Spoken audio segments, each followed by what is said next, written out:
रविंद्र कौशिक नाम तो सुना होगा। शक्ल बदलने में माहिर रविंद्र कौशिक उर्फ नबी अहमद शाकिर। नहीं सुना तो चलिए हम आपको सुनाते हैं। श्री गंगानगर में एक हिंदू पंडित के घर पैदा हुआ भारत का ब्लैक टाइगर, जिसका नाम रखा गया रविंद्र। रविंद्र को नाटक एक्टिंग करने का बड़ा शौक था। उसको रूप बदलकर बहुरूपिया बनने में महारत हासिल थी, पर इस होनहार कलाकार की किस्मत भी भगवान ने कुछ अलग ही लिख रखी थी।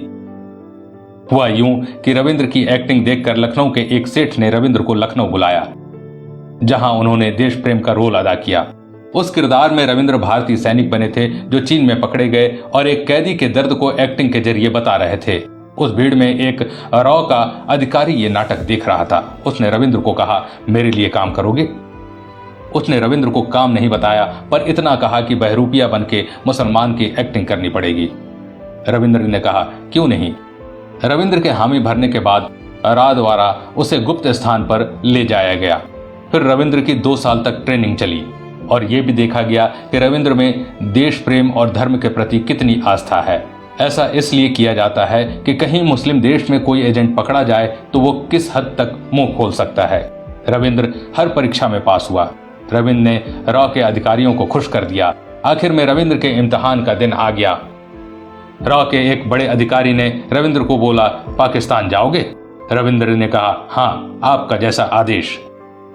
रॉ एजेंट ने कहा कि तुम जासूस बन के पाकिस्तान जाओगे, मर गए तो तुम जानो और तुम्हारा काम, पकड़े गए तो हम आपके हैं कौन वाली बात होगी, मतलब हम तुम्हें पहचानेंगे नहीं।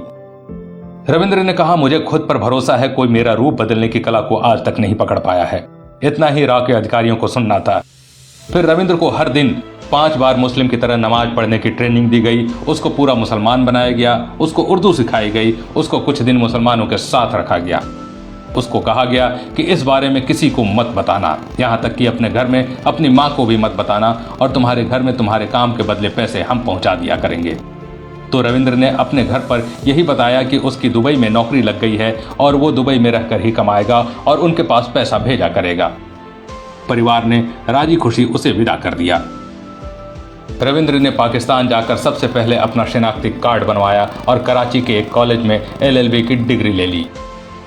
फिर एक दिन रविंद्र ने अखबार में पाकिस्तानी सेना भर्ती का एक इश्तिहार देखा।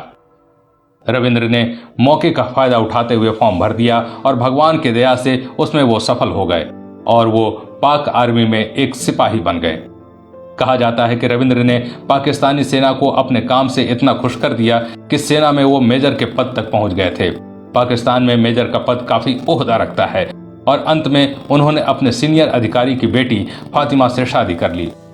शादी करना राह में बहुत जरूरी है, क्योंकि कभी किसी को ये शक नहीं होगा कि ये व्यक्ति विदेशी है, क्योंकि शादी के बाद उसके रिश्तेदार पाकिस्तान में भी हो जाएंगे। तो ऐसा ही रविंद्र ने भी किया। वो भारत को कई महत्वपूर्ण सूचनाएं पाकिस्तान से लगातार भेज रहा था, पर सरकार से एक बहुत बड़ी चूक हो गई। हुआ यूं कि सरकार चाहती थी कि रविंद्र की सहायता के लिए एक और आदमी पाकिस्तान भेजा जाए। रविंद्र से इस बारे में पूछा गया तो रविंद्र ने कहा कि मुझे किसी की जरूरत नहीं, मैं अकेला ही काम कर लूंगा, और सरकार के दबाव में रविंद्र को हामी भरनी पड़ी। फिर एक रॉ एजेंट को रविंद्र की मदद के लिए पाकिस्तान भेजा गया। उसने भारत बॉर्डर तो पार कर लिया, पर रुक गया एक होटल में चाय पीने, जहां कुछ पाकिस्तानी सैनिक पहले से बैठे थे। उन सैनिकों को इस एजेंट की बोलचाल से उस पर शक हो गया। सैनिकों ने उस एजेंट को पकड़ लिया और पूछा कि कौन हो तुम? उस मूर्ख एजेंट ने बोला, भारत से आया हूं अपने दोस्त से मिलने, पर समय ही खराब था। उनमें से एक ने कहा कि बता कौन है तेरा दोस्त, नहीं तो गोली मार दूंगा। इतना सुनते ही वो बोला कि मैं रॉ का एजेंट हूं, यहाँ पहले से मौजूद रॉ एजेंट की मदद करने आया हूं, जो आपकी सेना में मेजर है, जिसने हिंदू होते हुए भी मुस्लिम लड़की से शादी की है। पाकिस्तानी सैनिक एकदम हक्का बक्का रह गए। सेना के एक सैनिक ने कहा, तुम उसे कहां पर मिलने वाले थे? उससे उसी प्लान के मुताबिक मिलो, पर उसे शक नहीं होना चाहिए। प्लान के मुताबिक उसने रविंद्र को बुलाया और दोनों ने हाथ मिलाया। पहले से ताक में बैठे पाक सैनिक ने रविंद्र को दबोच लिया और फिर रविंद्र को डाल दिया गया पाकिस्तान की अंडरग्राउंड जेल में, जहां ना सूरज की रोशनी थी, ना ही चांद की ठंडक थी, तो बस गुमनामी। कहते हैं 12 दिन तक रविंद्र को उस बैरक में बिना खाने के रखा गया। रविंद्र के लिए जेल की बैरक के ऊपर से पानी डाला जाता था, उतना ही जिससे कि वो जीवित रह सके। रविंद्र जेल में चाट चाट कर पानी पीते थे। 12 दिन बाद रविंद्र को अदालत में पेश किया गया, जहां उन्हें फांसी की सजा सुनाई गई, पर पाकिस्तान के कुछ मानवाधिकार संस्थाओं ने इस फांसी को उम्र कैद में तब्दील करवा दिया। इस बीच रविंद्र अपने घर पर खत भी लिखा करता था, जो आज भी उसके घर पर मौजूद है, जिसमें रविंद्र लिखा करता था कि मैं कोई दुबई कमाने नहीं गया, मैं जासूसी करने पाकिस्तान गया, जहां मुझे भारत सरकार की गलती के कारण पकड़ लिया गया है। मैं भारत सरकार के लिए इस पराये मुल्क में आया, मैंने उनको जानकारियां दी, मैंने उनको सन 71 के युद्ध को जीतने में बहुत सहायता की। इंदिरा गांधी ने मुझे ब्लैक टाइगर की उपाधि दी। अब मुझे टीबी और हृदय रोग हो गया है, जिसका इलाज इस मुल्क में कहीं नहीं है। मुझे बचा लो, मैं भारत की जमीन पर मरना चाहता हूँ। रविंद्र के पिता बार बार भारत के नेताओं से मिलते रहे।